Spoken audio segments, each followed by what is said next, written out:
Assalamualaikum warahmatullah. Once again, welcome. Today we are going to start a new chapter, that is tissue.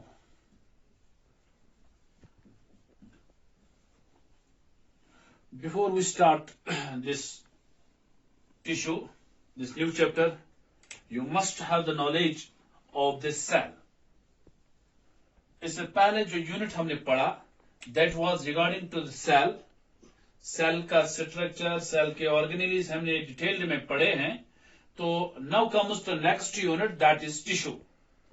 तो आपको पहले basic knowledge होनी चाहिए किस बारे में, सेल के बारे में. अगर अभी भी किसी को सेल के अंदर कोई कंफ्यूजन लग रहा हो कि वो वीडियोस को बार बार वो वीडियोस को देखे, तब जाके उसको टिश्यू अच्छी तरह समझ में आ जाएगा. तो सेल, बिकॉज दिस टिश्यू जो है it is related to cells. Tissue जो है it is related to cells. Cell से relate है. That is why you must have this knowledge or this regarding these cells. तो सेल जब मैंने पढ़ाया आपको, तो मैंने आपको उस वक्त कहा सेल जो है it is the structural and functional unit of life. Structural and functional unit of life. Living organism के अंदर जो बेस है, बनावट है, वो किसकी है? सेल्स की है.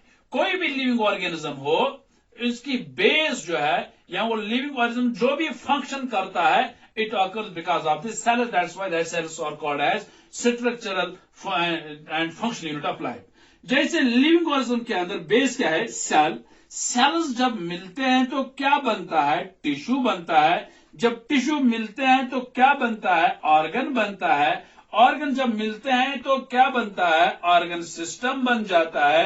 जब ऑर्गन सिस्टम मिल जाते हैं तो एक ऑर्गेनिज्म इज फॉर्म्ड, एक ऑर्गेनिज्म बनता है. जैसे प्लांट है, एनिमल है, कोई भी ऑर्गेनिज्म है, उसकी बेस क्या है? असल सेल. सेल्स मिलते हैं तो टिश्यू बनता है. टिश्यू मिलते हैं तो ऑर्गन बनता है. ऑर्गन मिलते हैं तो ऑर्गन सिस्टम बनता है.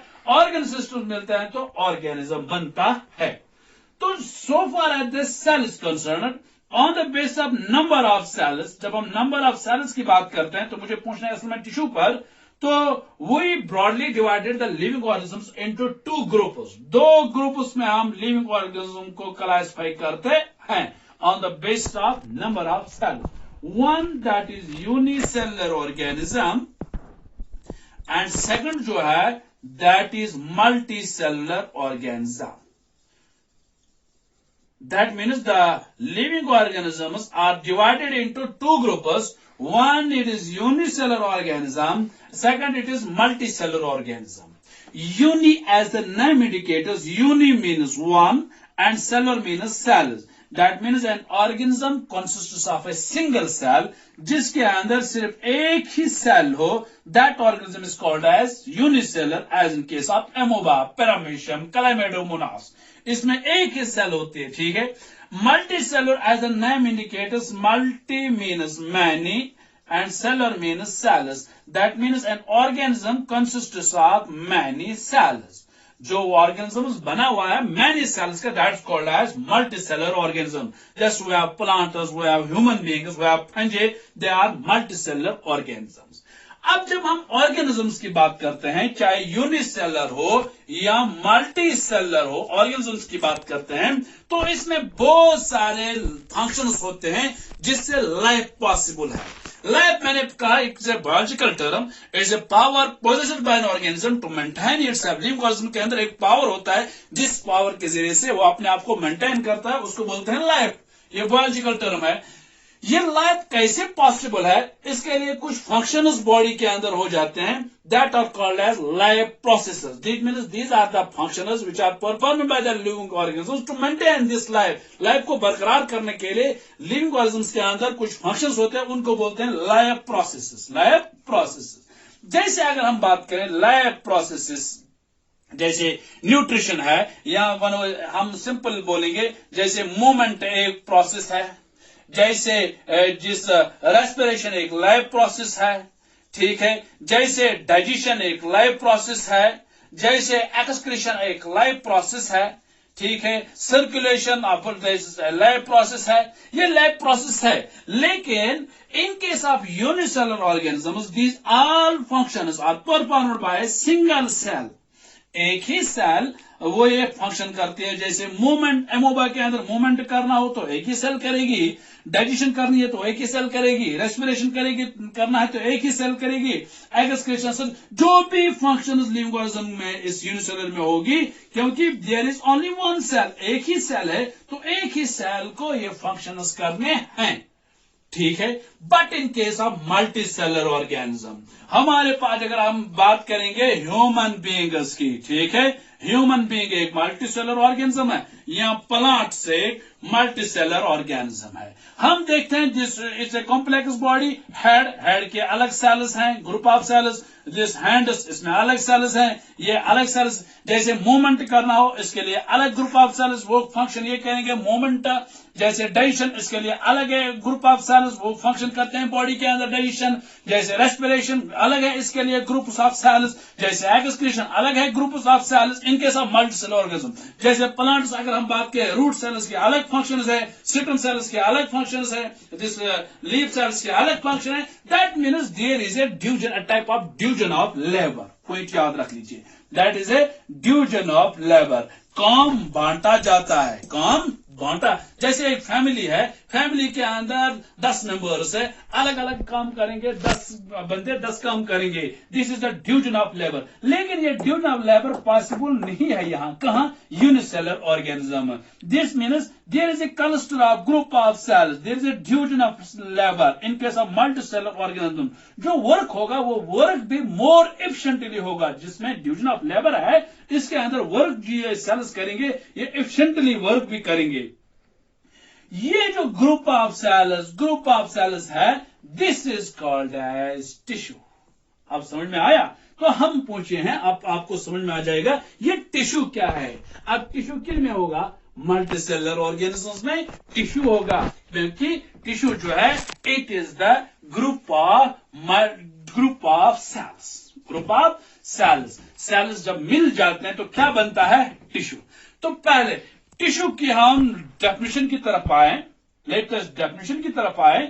टिश्यू जो है it is a group of cells which is, या लिख लीजिएगा अगर आप, द ग्रुप ऑफ सेल्स, ठीक है। टिश्यू क्या? टिश्यू की definition, it is a group of cells similar in structure, या उनका स्ट्रक्चर सिमिलर या डिसिमिलर भी हो सकता है, सिमिलर और dissimilar in structure, similar or dissimilar in structure. The group of cells, बहुत सारे ग्रुप ऑफ सेल्स हैं, लेकिन सिमिलर होंगे या डिसिमिलर होंगे, बट लेकिन क्या करते हैं? Coordinate to perform a specific function. ये बात याद रखनी टिश्यू के मुताबिक। ये ग्रुप ऑफ सेल्स होते हैं, बहुत सारे सेल्स मिलते हैं तो क्लस्टर ऑफ सेल्स बन जाता है, लेकिन ये चाहे स्ट्रक्चर सेम होगा या डिफरेंट होगा, लेकिन ये कोऑर्डिनेशन दिखाते हैं ऐसे, लेकिन कोई खास फंक्शन, एक ही फंक्शन करते हैं, स्पेसिफिक फंक्शन। एक टिश्यू, एक group of cells specific function करते हैं। जैसे मैं कहूं हमारे पास ब्रेन है, ब्रेन का काम है थिंकिंग करना, ब्रेन के अंदर ग्रुप ऑफ सेल्स है, इन ब्रेन सेल्स का काम थिंकिंग है, this is the group of cells. Similar या डिसिमिलर सेल्स होंगे लेकिन काम करते हैं coordinate to this all cells. अगर स्ट्रक्चर डिफरेंट भी होगा लेकिन they coordinate to perform a specific function. जैसे मसल सेल्स है, they coordinate to perform the movement. Respiration के लिए अलग ग्रुप ऑफ सेल्स है, that means the group of cells similar in और dissimilar in structure, structure same होगा या different होगा, बट लेकिन कोऑर्डिनेट कोऑर्डिनेशन दिखाते हैं, group of cells perform specific कोई खास फंक्शन करते हैं। ये नहीं है मल्टी सेलुलर ऑर्गेनिज्म के अंदर बहुत सारे मिलियंस ट्रिलियंस ऑफ सेल्स है, वो सभी डाइजेशन करेंगे, सभी ये थिंकिंग करेंगे, सभी रेस्पिरेशन नहीं, वहां काम there is a division of labour. ये जो मैन दिस इज द टिश्यू की definition. What? The group of cells similar in structure और dissimilar structure but coordinate to perform a specific function that is called as tissue. That's called as tissue. अब याद रख लीजिए, जिस biology के अंदर tissues को पढ़ा जाता है that is called as histology. What is histology? It is the study of tissue. Study of tissue, the branch of biology which deals with the study of tissue, that is called as histology. That's called है histology. अब आप multi cellular की बात करें, हमें plants भी multi cellular है, हमें एनिमल्स भी मल्टी सेलुलर है। प्लांट्स भी एनिमल्स भी क्या है? Multi cellular. अब यहां सवाल यह है, क्या प्लांट टिश्यू और एनिमल टिश्यू सेम है या डिफरेंट है? आइए देखते हैं। जब मैंने सेल पढ़ाया आपको, प्लांट सेल डिफरेंट थी एनिमल सेल से, तो जाहिर सी बात है टिश्यूज भी सिमिलर नहीं होंगे। जैसे प्लांट्स की अपनी कुछ कैरेक्टरिस्टिक्स हैं, एनिमल्स की अपनी कुछ कैरेक्टरिस्टिक्स हैं, दैट्स व्हाई प्लांट टिश्यू और एनिमल टिश्यू सेम नहीं होगा। जैसे अगर हम एक पॉइंट यहां बात करें, प्लांट्स जो है दे आर फिक्स्ड। प्लांट जो है एक ही जगह फिक्स होते हैं। They doesn't show the locomotion. They doesn't move from one place to another place. That's they are fixed. ठीक है? Animal they shows the movement. ये डिफरेंस है। तो टिश्यू भी कहां सेम होगा? इसी तरह प्लांट की अगर हम ग्रोथ देखते हैं, they have non uniform growth. They have non uniform growth. जब हम प्लांट्स की बात करते हैं, नॉन मतलब ये अगर एक ब्रांच है, ये कभी बहुत लंबी हो सकती है, इस साइड में स्टिमुलस होगा तो ये बहुत छोटी होगी, या ये वाली ब्रांच तो बहुत लंबी हो सकती है। That means there is a non uniform growth. Non uniform, while as in case when we see in the animals there is a uniform growth, there is a uniform growth. जैसे जो कोई बड़ा होगा, इसके हर एक पार्ट बड़ा होगा। ये नहीं है कोई बड़ा लंबा आदमी है, उसके फिंगर्स भी लंबे होंगे, हाथ भी लंबा होगा, बाजू भी लंबे होंगे। ये नहीं है कि एक पार्ट छोटा होगा, एक बड़ा होगा। दैट मीन्स एनिमल्स के अंदर यूनिफॉर्म ग्रोथ होती है। ठीक है? इसी तरह प्लांट फोटोसिंथेसिस करता है। ठीक है? इसके अंदर क्लोरोफिल होता है। एनिमल जो है दे डिपेंड ये फूड के लिए दूसरे एनिमल्स पर या दूसरे प्लांट्स पर डिपेंड करता है। No photosynthesis in case of plants. इस तरह अगर हम देखें, प्लांट्स के अंदर सिंपल स्ट्रक्चर है, सिंपल स्ट्रक्चर होता है। सिंपल स्ट्रक्चर मतलब, मेरे कहने का यहां मतलब इंटरनल ऑर्गन्स प्लांट के अंदर नहीं होते हैं। वाइल एज इन केस आप देखते हैं एनिमल्स के अंदर internal, that mean there is a complexity of body structure. जब प्लांट और एनिमल सेम नहीं है, जाहिर सी बात है टिश्यूज भी सेम नहीं होगा। Let us discuss one by one plant tissue and then animal tissue. First we will discuss this what plant tissue. Plant tissue general में पहले आउटलाइन बता रहा हूं। ठीक है? आउटलाइन के बाद हम एक एक करके सब टिश्यूज पढ़ेंगे। जैसे आपके साइंस में हमें प्लांट टिश्यू भी पढ़ना है और एनिमल टिश्यू भी पढ़ना है। पहली बात डेफिनेशन से है। What is plant tissue? The group of cells similar or dissimilar in structure but coordinate to perform a specific function that's called as plant tissue. जो अभी मैंने टिश्यू में जनरल डेफिनेशन बताई। प्लांट टिश्यू जनरली 2 टाइप्स के होते हैं। ये मैं आउटलाइन बता रहा हूं, एक एक करके हम सबको को डिस्कस करेंगे। One is called as meristematic tissue. One is meristematic tissue and second जो है इट इज परमानेंट टिश्यू। वो plant tissue has 2 types. Broadly we classify the plant tissue into 2 groups. One meristematic tissue, second is permanent tissue. ठीक है? Per meristematic tissue, or on the basis of this position, we have also 3 types of meristematic tissue. One is called as apical meristem, discuss करेंगे आगे, and second is called as intercalary meristem. ठीक है? And third one it is called as lateral meristem. I am just giving the outline classification of this plant tissue. Just outline. अब permanent tissue जो है, it is further of two types, one that's called as simple permanent tissue, simple permanent tissue. Second one that is complex permanent tissue. ठीक है, simple permanent tissue is again then two types. One that is called as protective tissue, protective simple permanent tissue. ठीक है, protective tissue. Second is supportive tissue. ठीक है, general में बता रहा हूं, general outline classification, supportive tissue. ठीक है, ये supportive permanent tissue, protective simple permanent tissue, supportive simple permanent tissue. ठीक है, प्रोटेक्टिव टिश्यू की फिर again two types, one is called as epidermis, epidermis, and second is called as cork.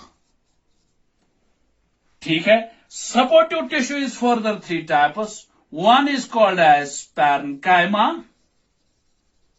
second is called as collenchyma,